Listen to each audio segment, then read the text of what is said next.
Hello. This is a summary of the workshop held on the 12th of June 2024. These are the series of workshops I run. I do not record the live sessions because I want to focus on, I want to encourage people to ask questions, and I want to focus on the live aspect of the workshop. But I also want to sort of record a short summary for those who perhaps couldn't attend or had to leave halfway through. And the focus of this topic is about names in Python. What's in a name is the name of the workshop. And specifically, what's the difference between an object and a name? And this might seem like a simple discussion, but it's actually one that helps us meander through lots of interesting topics in Python. And the best explanation of the difference between a name and an object in Python predates Python by several centuries, because it comes from William Shakespeare, who in Romeo and Juliet told us, "What's in a name? That which we call a rose, by any other name would smell as sweet."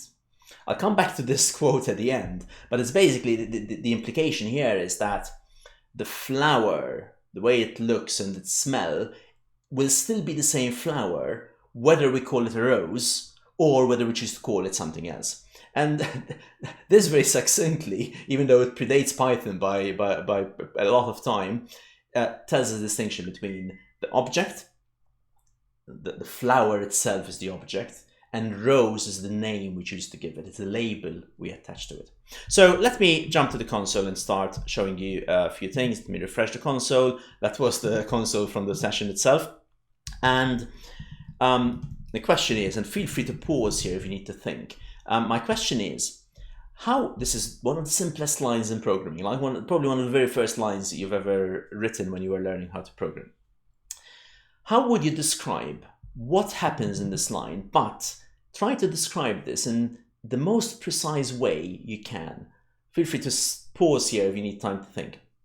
Now, often, loosely speaking, we might say here, we're assigning the string Stephen to the variable my name. And in fact, the term variable is one that's common in programming, and we sort of more or less understand what it is. In Python, however, we still use variable, there's nothing wrong with it, but we often want to be a bit more specific on what does it mean? What is a variable? And in Python, we can actually go down a different route that doesn't need us to necessarily use the word variable, which can have different meanings in different languages. So here's my take two. There are two things happening on this line. First, we look at the right-hand side, where we are creating an object. In this case, the object is a string with the characters with my name in them. So we're creating an instance of the class string. So we've created an object, and the value of that object is the string with the characters STEPHEN. 1. Separately to that, although in the same line, I'm putting a label on that object, and I'm saying I want to refer to this object using my name. And this is what we call an identifier or a name. The documentation will use both of these. When we say a name in Python, we're referring to the label we attach to an object, such as in this case, the string Stephen. Let me give you another example, and I'm going to expand on this example, right? So I want to use a list here for, it's more interesting than using a string because it's a mutable type, and more fun stuff happens here. Let's go for 5, 15, 21. So once again, what am I doing here? Two things. I'm creating an instance of the class list, and this list happens to have the values 5, 15, 21. And I'm creating the label my numbers, and the label, the name my numbers, is referring to that list. What about if I say cool numbers equals my numbers? Now, let's look at this the way Python does.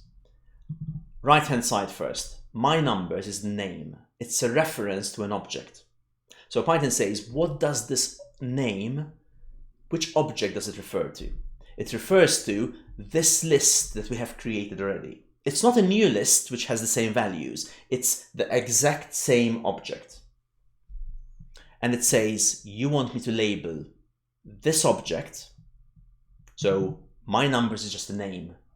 What this really means is the object it refers to. I want to label it cool numbers. So the object I created on the first line now has two labels. The first, when I created it, I labeled it my numbers. I have to give it a name, right? When I create an object, I need a way of referring to it. It's not necessarily always a name, but I need a way of referring to an object. Otherwise, if I have an object with no way of referring to it, as we'll see later on, we have a problem. So let's refer to that object, which already has one label, my names. I'm now giving it another label. So now I have a choice. I can either use my numbers or I can use cool numbers. And this is not two lists with the same values. This is the same list, the same object. I can confirm that's the case either by using the ID. So the identity of my numbers and cool numbers, you can see that those numbers are exactly the same. Or I can say, no, I can't say that. I can say my numbers is cool numbers. Is not checking whether they have the same value. That's equals equals. Is checking whether these two references refer to the exact same object. And the answer is yes. Good. So how about if I do the following? Group of numbers is equal to. Now I'm going to create a list of lists. The first one is going to be a new list, right? So I'm creating this object. It's a list with numbers 1, 2, 3. Then I'm going to put my numbers. So right hand side first. Create a list, new object. The first item within it is create yet another new object. So we've created the outer list, new object. Then we created a new list with the values 1, 2, 3, and we've placed it in the first position of the outer list. But the second item in the outer list, we've put in a name there, and the name is a reference to an object that already exists. So we have taken that object, the one I created at the beginning of this REPL session, the same object, we've placed it, or we've placed the reference to it, in the second position of this list. What does this mean? This means that the group of numbers, it seems like it has two lists in it. It does. But that object is not just equal to my numbers. It is my numbers. My numbers is group of numbers, square brackets 1. Not IA, that's why there's a red, is true. They're not just equal, they are the exact same object. So I have one object with the list 5, 15, 21. But I'm referring to it using my numbers, cool numbers, or I can refer to it using group of numbers, square brackets 1. This is not a name for the object, but it's a reference to it. I'm using the name of another list, and I'm saying give me the second item in this list. Now, if we have an object in our program, we can find how many references it has. And we can do this using the sys module. And one of the functions in there is getRefCount, getReferenceCount. Now, I actually need to use one of those references to refer to the object. The only way to refer to an object in Python is using a reference to it, such as a name. So, how many references are there to the object that the name my numbers refers to? The way I'm expressing myself is quite wordy because I want to be precise. So, my numbers is a name that refers to an object. How many references does that object have? And the answer is 4. But you might be thinking, oh, wait a second. I have my numbers. That's the first name, it's one reference. Then I have cool numbers, another name, which is another reference to the same list. And then I have group of numbers, square brackets 1. I can refer to the same object using a name for a different list, group of numbers, but then I can access the second item in that list, so it's still a reference, 3. Where does the fourth one come from? And this is a peculiarity of how getRefCount works, because getRefCount is a function. And I'm actually passing this object to the function getRefCount. Therefore, this function has another reference to the object. It has to, because I needed to pass the object to the function so that the function can do something with it. So whenever you use getRefCount, getReferenceCount, you always have one extra reference because the function itself needs a reference to the object so that it knows what we're talking about. So if that last point was a bit confusing, don't worry too much about it. What it means is that whatever number getRefCount gives us, in practice we always want to take one away from it, because one of those references is the temporary reference we have in order to call the function getRefCount. So this means 4 minus 1 is 3. We're back to 3 references. What if, let's go for group of numbers again. At the moment it's equal to the list 1, 2, 3, and then whatever object the name my numbers is referring to, which is that object, the one we have 3 references for. So what if I also say cool numbers? Now, this may seem like I'm putting 3 different things in the list. The list 1, 2, 3, that's okay. Then I'm putting my numbers and cool numbers, but both of these names are references to the same object. So I'm putting the same object in the second and in the third location of the list group of numbers. If I check the number of reference counts, remember it's always going to give us one more than we have. We end up with 5. So that's actually 4, right? My numbers, cool numbers, but then I've got another reference as the second position of group of numbers and the third position of group of numbers. So I have 4 ways of accessing the same object, either using one of the 2 names, my numbers or cool numbers, or I can use group of numbers square brackets 1 or square brackets 2. That's exactly the same object. Incidentally, minus 1 is the same reference, right? So that's not another reference. We're still referring to the same, the third item in the list. Okay, so what happens if I use delete to delete my numbers? Does this delete the object, or does it delete the name? Well, I can give you the answer, but let's find out. So if I hit enter, first of all, let's see whether my number still exists. No. Name my numbers is not defined. So my numbers has gone, right? That's fine. We expect that. But here's my question. Is the object, you may remember the object had 4 references the last time we checked. There. sysrefcount is 5, which is always one more.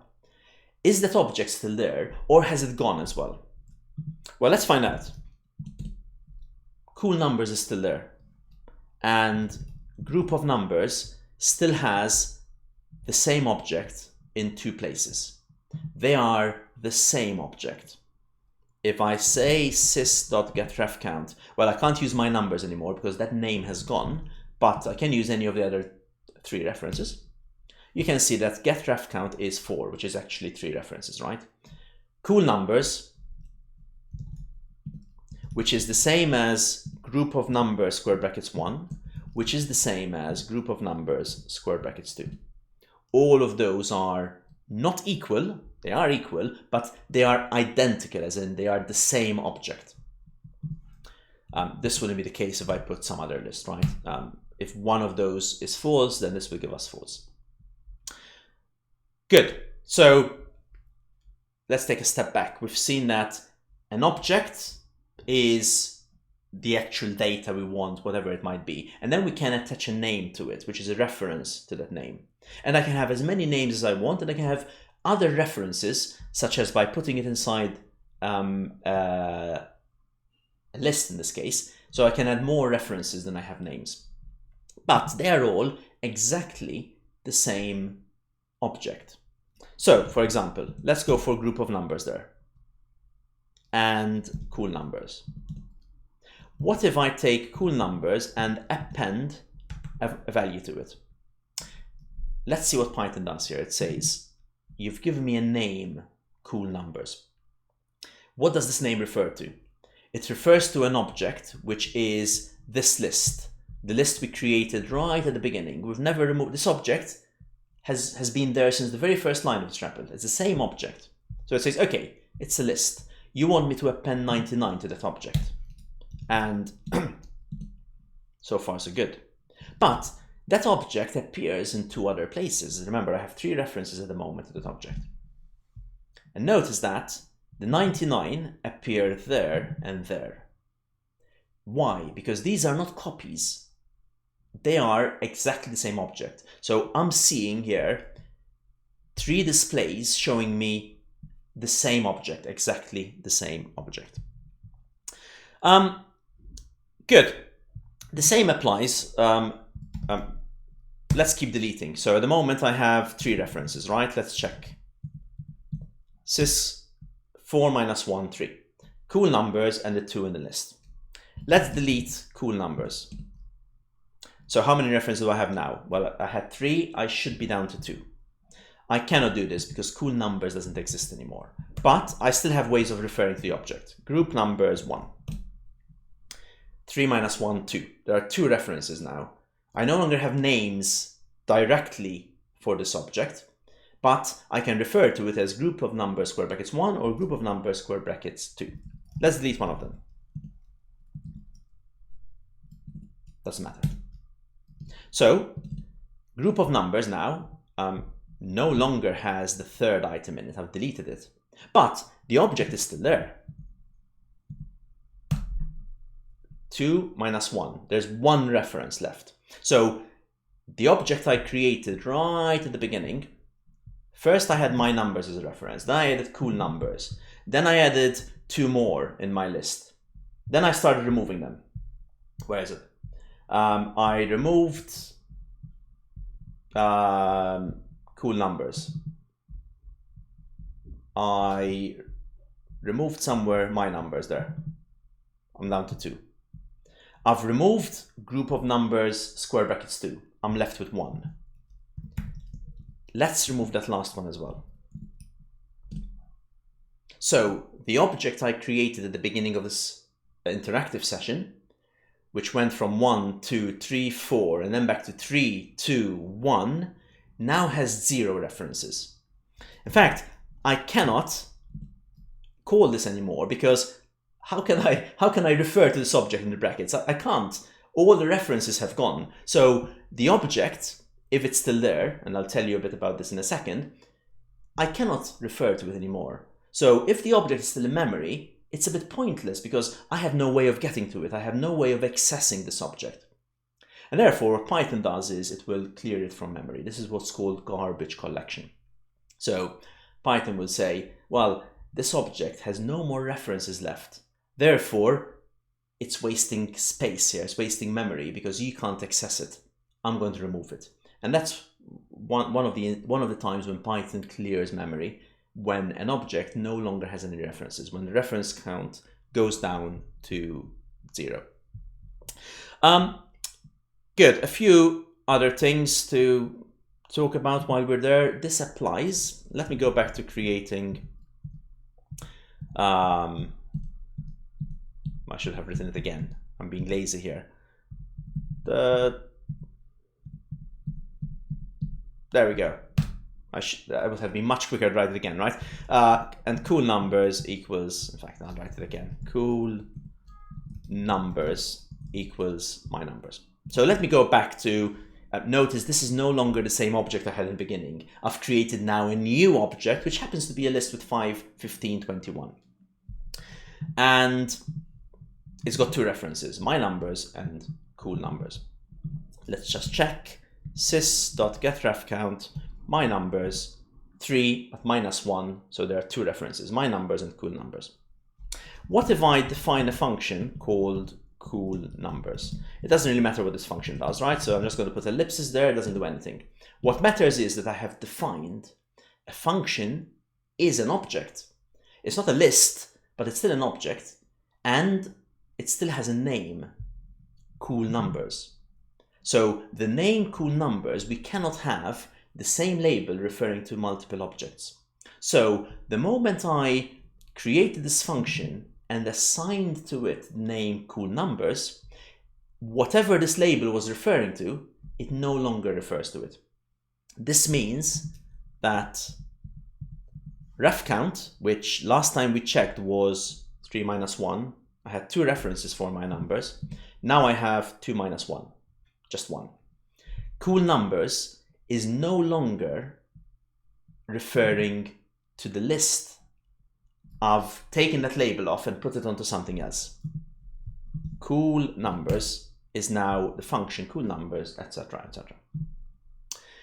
In fact, I can do this not just with functions. I can do it the other way around, right? For example, what's print? We know what print is, of course, right? If I type in the name print without parentheses, Python says print is a name. Like any other name, it just happens to be a name that exists already. So I was going to say, what does this name refer to? It refers to the built-in function print, the much-loved built-in function print. But if I say print equals 10, Python actually allows me to do this. It says, you want me to use the object, the integer 10, and you want to label it. You want to create a reference to this integer, and you want this reference to be print. It works. So the name print is now the number 10. It's no longer the function that prints. You can see here, if I try to call it, it says an integer object cannot be called. So I've lost access to the function print. I can't use the name print anymore. So I'm going to reset the console. This is now a fresh session, so I've got print again there. So few other key points. Namespaces. In the live session, we talked about namespaces. We actually talked quite a bit about namespaces. I'm going to keep it brief here because I want to keep the summary video brief. If I create my name equals, not that, Stephen, make it smaller. I am in a script here, right? The script, which I'm calling O3 summary there. My name equals Stephen. I've created the string Stephen and the name, my underscore name, which is referring to this object. Now, all the names I create in my main program belong in the main scope. We often call this the global scope. But I can have other namespaces. So an obvious one is, for example, if I import random. What does import random means? It means fetch the random.py module, but import it as its own namespace. This means that I cannot, for example, use randint, even though I know this is a name that exists inside random. I did not bring this name into my main namespace. It doesn't exist in my main program.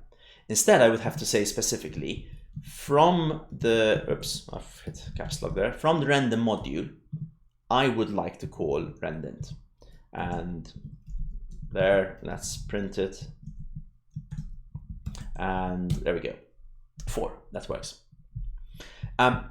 This is different from doing this. From random import randint. Now I'm saying from the random module, bring the name randint, which is a reference to something, a function in this case, bring that name into my main namespace.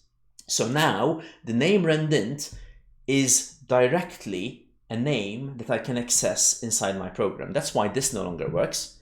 Now I'd need to use the name directly. So that's the difference between two different imports. In this case, I'm taking a name and bringing it into my main namespace, wherever I'm calling this line.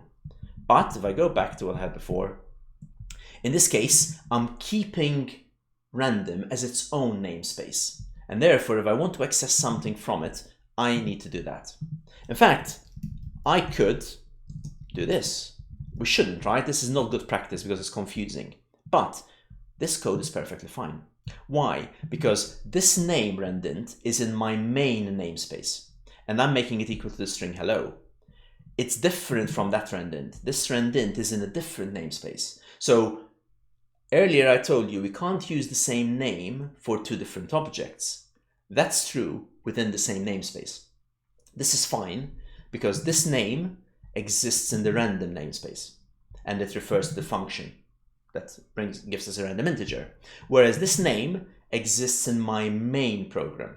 So if I run this, you see that that still works. And if I try to print randint directly, it's going to print hello. So I am using the same name, but they're in different namespaces. Note that if I do this, this is different now, right? Again, don't do this at home. This is not a good idea. What I'm saying is, take the rendint inside the random namespace, and now I want you to reassign the string hello. So this doesn't work anymore, right? So let's get rid of that. Random.rendint, you can see the yellow warning there. If I run this, it says, no, string object is not callable, because I have now changed what the rendint inside the random namespace, the random module, it no longer refers to the function it used to refer to before, it now refers to hello. In fact, if I simply print random.rendint, it says hello. Again, don't do this, so let's go back to what we were before. There. So this is giving us an idea on namespaces. Good. I'll stop there. There's plenty more to say about this topic. I do have an article. I'll link to it. I'll link to the article in the email if you're receiving this by email, or you'll be able to find it on the Python coding stack as what's in the name if you find this video elsewhere, where I talk a lot more about this topic. And as always, if you have questions, you'll be able to find me wherever. You'll find me on social media, you'll find me on the Python coding stack, or maybe you might be interested in joining the members area at the Python coding place, where we have lots of these discussions, weekly live sessions rather, as well as videos, lots of courses. So find me wherever and ask me about either this topic or about the Python coding place.